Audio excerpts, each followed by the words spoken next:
Olá, crianças, tudo bem com vocês? Eu estou aqui para contar uma história, a história das histórias, a grande história, a melhor de todas as histórias, a história da ressurreição do Senhor Jesus Cristo. É possível que você já conheça essa história, é possível que você não conheça essa história, é possível que você já tenha ouvido dessa história, mas tenha se esquecido. Eu estou aqui para relembrar essa história com vocês. Essa história é uma história que às vezes é esquecida, inclusive pelos adultos. E ela é importante para todas as pessoas, crianças, adolescentes, jovens, adultos, inclusive o vovô e a vovó, eles devem ouvir e ouvir novamente sobre essa história. Você está pronto para ouvi-la? Vamos lá então? Essa história começa lá no início, quando Deus criou todas as coisas. Deus criou o universo, criou os planetas, criou o nosso planeta, o planeta no qual nós habitamos, criou os céus, a terra, o mar, esse riacho bonito que vocês estão vendo aqui, criou todos os animais, aqueles que você conhece, inclusive aqueles animais que você não conhece. E Deus criou também o homem e a mulher, o primeiro casal. Você lembra o nome do primeiro casal? Adão e Eva. E Deus deixou bem claro para Adão e Eva que enquanto eles fossem fiéis a Ele, eles seriam felizes. Mas no dia em que eles fossem infiéis, no dia em que eles pecassem, e o que é o pecado? O pecado é a desobediência em relação à vontade de Deus. No dia em que eles desobedecessem a Deus, eles seriam punidos. E eles seriam muito infelizes, eles seriam muito tristes. E você sabe o que aconteceu? Você sabe se Adão e Eva permaneceram fiéis e obedientes ou eles foram infiéis e desobedientes? Você lembra disso? Pois é, infelizmente eles foram desobedientes. Eles caíram em pecado. Eles ouviram a voz do inimigo, da serpente, e ao invés de confiarem em Deus, eles confiaram na serpente. E eles pecaram. E isso foi a consequência. Essa foi a consequência. Eles foram expulsos da presença de Deus. Eles foram mandados embora do jardim. Olha como é que eles estão com a cabeça abaixo aqui, né, tristes, e agora eles não poderiam mais ser felizes. Eles não poderiam mais ter comunhão com o Deus Criador que os amava. E o pecado faz exatamente isso. Perceba nessa foto aqui, ó. O pecado ele suja as nossas mãos, suja os nossos pés, os nossos olhos, nossos ouvidos, a nossa mente. O pecado suja aquilo que é mais profundo em nós, que é o nosso coração. E se Deus não fizesse nada, nós estaríamos totalmente perdidos. E nós seríamos infelizes e tristes para o resto da nossa vida. Nós estaríamos condenados. Mas Deus, ele, além de ser um Deus justo, além de ser um Deus santo, ele também é um Deus bondoso, de misericórdia e de graça. E ele fez uma promessa. Logo depois que o primeiro casal, Adão e Eva, eles pecaram, Deus deu esperança a eles. Deus os puniu, mas também Deus deu esperança para eles. E essa esperança está nesse texto aí de Gênesis, Gênesis 3,15. A princípio, a gente lê esse texto aqui e não entende muito, né? Mas dá para entender sim, tá bom? Vamos lá, eu vou ler e depois explico para vocês. Lá está escrito assim, é Deus dizendo para o inimigo, porém inimizade entre ti e a mulher, entre a tua descendência e o seu descendente. Este te ferirá a cabeça e tu lhe ferirás o calcanhar. Aqui Deus está dizendo o seguinte, agora a humanidade vai ser dividida em dois grandes grupos. Aqueles que seguem o inimigo e aqueles que seguem a minha promessa. Aqueles que me seguem. Aqueles que não confiam em mim e aqueles que confiam em mim. E Deus está fazendo uma promessa de que haveria de vir por uma mulher um Salvador. Se vocês querem ser salvos, creiam na minha promessa. E qual que é a promessa? A promessa de que o inimigo seria punido, a morte seria morta, o inimigo seria derrotado. Agora, haveria de vir um Salvador. Creiam no Salvador que virá de uma mulher. Creiam nele e vocês serão perdoados e vocês serão salvos. E vocês voltarão para o jardim. Um jardim muito melhor. Uma cidade perfeita, onde vocês experimentarão a alegria e tudo aquilo que os seus sonhos mais santos apontam. Então começa exatamente aqui a caminhada do povo da promessa. O povo de Deus, o cristão, é aquele que crê na promessa de Deus. E se Deus fez uma promessa, ele vai cumprir. E aí nós temos o início dessa caminhada. Deus começa a levantar vários homens para reforçar essa promessa. Um desses homens, eu creio que alguns de vocês conhecem, ou talvez todos vocês já ouviram falar dele, né? É Noé. Noé era casado, ele tinha uma mulher, tinha 3 filhos. Cada um dos 3 filhos, né, tinha sua mulher também. E Deus disse, na verdade, os seres humanos começaram a pecar muito, a pecar demais. E Deus ficou muito triste com isso. E Deus decidiu acabar, não com tudo, mas com quase tudo. Então ele falou para Noé, Noé, constrói uma arca, um navio, né, bem grande, pegue um par de cada um de todos os animais, coloquem dentro dessa arca e digam para as pessoas se arrependerem, porque eu vou mandar uma chuva muito grande e que vai destruir quase tudo. E vocês entrem nessa arca se vocês quiserem ser salvos. Então aqui tem um ensino muito importante que eu quero relembrar com você. Dentro da arca, as pessoas estavam salvas.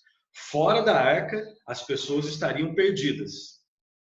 Creiam na promessa que vocês serão salvos. Se vocês não acreditarem na promessa, vocês estarão perdidos. E muitas pessoas, a maioria das pessoas, na verdade, tirando a família de Noé, todas as pessoas não acreditaram em Noé. E Deus mandou chuva. E aquelas pessoas morreram. Por quê? Só existe vida dentro da promessa de Deus. Só existe vida, no caso de Noé, dentro da arca de Noé.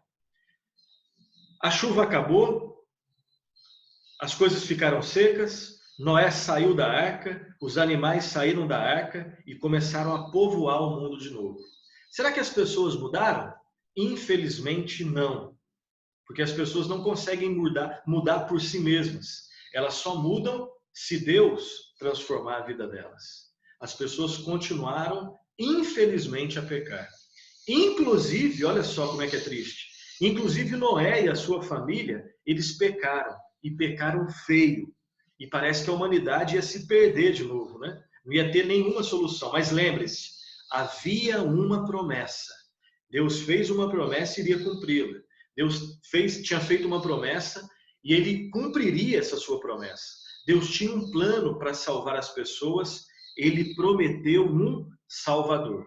E aí Deus chamou outros homens, né? Noé já tinha morrido, Deus chamou outros homens para ajudar o seu povo até que o Salvador viesse. Todos esses homens, infelizmente, eles também eram pecadores. Eles precisavam de um Salvador. Eles precisavam ouvir a promessa e crer na promessa. Deus chamou, por exemplo, Abraão, prometeu abençoar tanto Abraão quanto a sua família. O Salvador viria dessa família, da família de Abraão. Abraão também era um pecador, mas ele tinha 2 coisas muito importantes a seu favor. Ele tinha uma promessa da bênção de Deus, ele tinha fé nessa promessa. E olha só que importante, eu também tenho que ter isso que Abraão tinha. Você, criança, você também tem que ter isso. Você tem que ter a promessa da bênção de Deus e fé na promessa de Deus, se você quiser ser perdoado, ser salvo e ser feliz. E aí a história continua, a história da promessa, a história do povo da promessa. O povo de Deus, infelizmente, era muito desobediente, parecido com o povo de hoje. E por causa da desobediência, o povo foi escravo de outros povos. Vieram outros homens como Moisés, os profetas, os sacerdotes, os juízes, os reis, mas nenhum deles era perfeito. Na verdade, eles eram bem imperfeitos e cometeram pecados muito feios. Aqui eu faço uma pergunta para você. Você comete pecados? Você fala coisas que são pecados? Você deseja coisas que não são coisas bonitas, que são coisas feias? Você desobedece a Deus também? Eu, infelizmente, ainda tristemente, eu desobedeço a Deus. Isso é muito feio. Isso é pecado.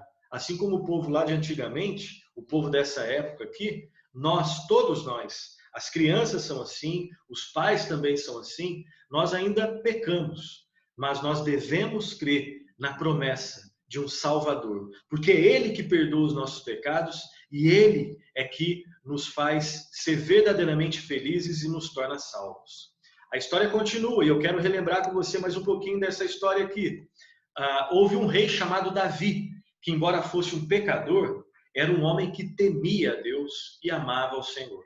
Deus prometeu que o Salvador seria da família de Davi, que ele viria da cidade de Belém, que nasceria de uma virgem, olha só a promessa, que haveria um homem que prepararia o seu caminho. Deus prometeu também que o Salvador morreria, mas ele viveria novamente e que seria luz para todas as nações. Por que esse Salvador deveria morrer? Porque o salário do pecado é a morte, ou seja, a consequência do pecado é a morte. Nós morreríamos para sempre, a não ser que um Salvador viesse, morresse no nosso lugar, vencesse a morte, ressuscitasse e nos desse vida. Aí nós teríamos vida. E a história continua. O Salvador, então, quais deveriam ser as características desse Salvador? O Salvador deveria ser um homem para morrer no lugar nosso, para representar os seres humanos, e ele deveria ser perfeito. E aqui que tem um problema. Nenhum homem é perfeito. Você lembra que Noé era imperfeito? Abraão era imperfeito? Isaac, Jacó, Moisés, José, Davi, Salomão, todos esses homens, inclusive os profetas, Jeremias, Isaías, Obadias, Joel, Oséias, todos eles eram homens, mas eles não eram perfeitos. E o Salvador nosso tem que ser homem e tem que ser perfeito. A questão é como o Salvador, com essas características, poderia vir de um povo tão desobediente e imperfeito. Quem seria o nosso Salvador, então? Vamos lá? O descendente de Abraão e de Davi, então, ele chega. Depois de muito tempo, o Salvador, ele chega.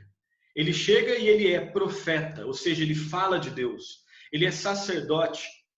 Ele nos representa diante de Deus. E ele é rei. Ele reina sobre tudo e sobre todos. Esse Salvador, ele chegou. O Salvador, ele é o Senhor Jesus Cristo, que nasceu humilde numa manjedoura. Lembra na foto passada? Aqui, ó, ele nasceu de uma virgem, né, de Maria, que era casada com José, mas ele foi obra do Espírito Santo, e ele é santo, ele é perfeito. O Salvador tinha que ser homem, Jesus é homem. O Salvador tinha que ser perfeito, Jesus é perfeito, porque ele é o próprio Deus. Ele é o Filho de Deus e ele é o Deus Filho. O Salvador Jesus, ele fez muitos milagres, né? E aqui nós temos um milagre que ele fez, que foi andar por sobre as águas. E ele também ensinou os seus ouvintes sobre a salvação. Jesus ensinou muito, Jesus pregou muito, ele falou muito sobre salvação. Perceba que aqui ele está ensinando os seus discípulos, ali no chamado Sermão do Monte. E ele também ensinou sobre a sua missão. E a missão dele era ir até a cruz e morrer. A consequência do pecado é a morte. E depois que Adão pecou, todos nós iríamos morrer como consequência da nossa desobediência. Mas Deus, para nos perdoar e nos salvar, ele enviou o seu único filho para tomar o nosso lugar e morrer por nós. Ele é o único homem perfeito que existe. Ele é o nosso Salvador. Na cruz, Jesus sofreu em nosso lugar para que nós não sofrêssemos mais.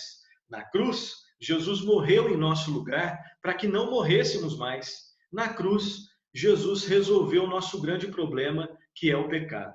Mas será que Jesus está morto? Será que Jesus morreu na cruz e continua sendo uma pessoa que está morta? Não, graças a Deus não. Ao terceiro dia, ele morreu numa sexta-feira, mas no domingo ele ressuscitou. Ao terceiro dia ele ressuscitou. Jesus está vivo. Ele ressuscitou, ele venceu a morte, ele cumpriu a promessa de Deus. Agora todos os que se arrependem dos seus pecados e confiam em Jesus, eles são perdoados e são salvos. E é isso que nós devemos fazer. Primeiramente, saber que Jesus Cristo, ele morreu. Ele pagou o preço dos nossos pecados. Ele morreu por nossa causa em nosso lugar. Mas ele ressuscitou. Ele é mais forte do que a morte. Ele ressurgiu. Ele é o Senhor da vida. E hoje ele está junto do Pai, orando por nós, intercedendo por nós. E se nós nos arrependermos dos nossos pecados e cremos no Senhor Jesus Cristo e na obra que ele fez na cruz, nós seremos o quê? Perdoados. Nós seremos salvos. Isso é uma maravilha. Essa é a maior de todas as histórias. Essa é a história da redenção, essa é a história da ressurreição, essa é a história da verdadeira Páscoa. Jesus Cristo é o Cordeiro de Deus que tira o pecado do mundo. O nosso Salvador está vivo. Aleluia! Mas essa história não terminou, pois Jesus voltará para buscar aqueles que o amam e aqueles que confiam nele. E aqui uma pergunta que eu faço para você muito importante. Responda para você. Você conhece o Senhor Jesus? Quem é Jesus para você? Confie nele como seu amigo, o seu Salvador, e confie nele como seu Senhor, e você terá a melhor vida que existe. Creia na promessa, creia nas promessas de Deus e confie no Salvador Jesus. Depois dessa história, espero que você tenha gostado dessa história, eu convido você a fazer uma breve oração. Feche os seus olhos. Pai Celestial, no nome de Jesus, nós agradecemos a Ti, ó Pai, pela história da redenção, pela história da ressurreição. Agradecemos a Ti, ó Santo Deus, pela Tua promessa, promessa de perdão, promessa de esperança, promessa de salvação. Agradecemos a Ti, ó Pai, porque é o Senhor que opera arrependimento e fé em nós. O Senhor é que é um Pai misericordioso e gracioso. Pedimos perdão pelos nossos pecados, pedimos perdão pela nossa desobediência, pedimos perdão quando às vezes não ouvimos a voz do Senhor e às vezes que nós desobedecemos a Ti, ó Deus. Perdoa-nos. Nós pedimos perdão pelos nossos pecados e pedimos a Ti, ó Deus, aplica em nós a obra do Senhor e Salvador Jesus Cristo, Teu Filho amado, em nossos corações. Perdoa-nos, salva-nos, para a Tua honra e Tua glória, em nome de Jesus, o nosso Salvador e Senhor. Amém. Amém. Que Deus o abençoe. Reconte essa história. Que Deus o abençoe ricamente. Tchau, tchau.